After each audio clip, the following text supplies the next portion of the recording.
మా కాలంలో పెద్దోళ్ళు ఉమ్మడి కుటుంబమే వసుదైక కుటుంబం అని, కలిసుంటేనే కలదు సుఖం అని చెప్పి మాకు పెళ్లి చేసి పంపేవాళ్ళు. కోడలుగా అడుగుపెట్టిన ఇంట్లో అంతమందికి వంత పాడుతూ వండి పెడుతూ వంటగదికే పరిమితం అయిపోయేవాళ్ళం. కానీ ఈ కాలం అమ్మాయిలకి అలాంటి పట్టింపులేం లేవు. నీకు నచ్చినట్టు స్వేచ్ఛగా బ్రతకచ్చు. ఆ సంగతి నువ్వెప్పటికీ మర్చిపోవద్దు.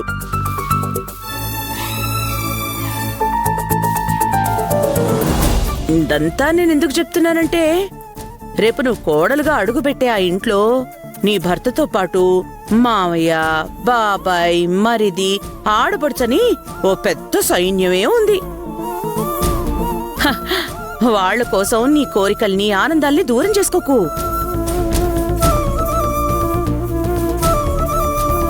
ఈ రోజుతో ముడిపడే మీ భార్యాభర్తల బంధం కొంగుముడితో 7 అడుగులు వేసి 10 కాలాల పాటు విడదీయరాని బంధంలా నిలిచిపోతుంది. అవునక్షయ, తాళికట్టిన భర్తని మనం దేవుళ్లాగా పూజిస్తూ వాళ్ల తోడు లేకపోతే మనకి జీవితమే లేదని భావిస్తాం. అదేవిధంగా వాళ్ల సంతోషమే బలం అన్నట్టుగా కట్టుకున్నవాణ్ణి మన కొంగుకి కట్టేసుకోవాలి. అప్పుడే నీ భర్త నువ్వు గీసిన గీతని దాటకుండా నీ అదుపాజ్ఞల్లో ఉంటాడు.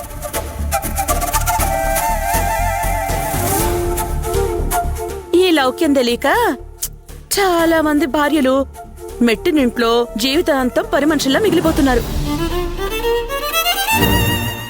నువ్వలా ఉండడానికి వీల్లేదు. స్వేచ్ఛగా నీ భర్తతో నువ్వు నచ్చినట్టుగా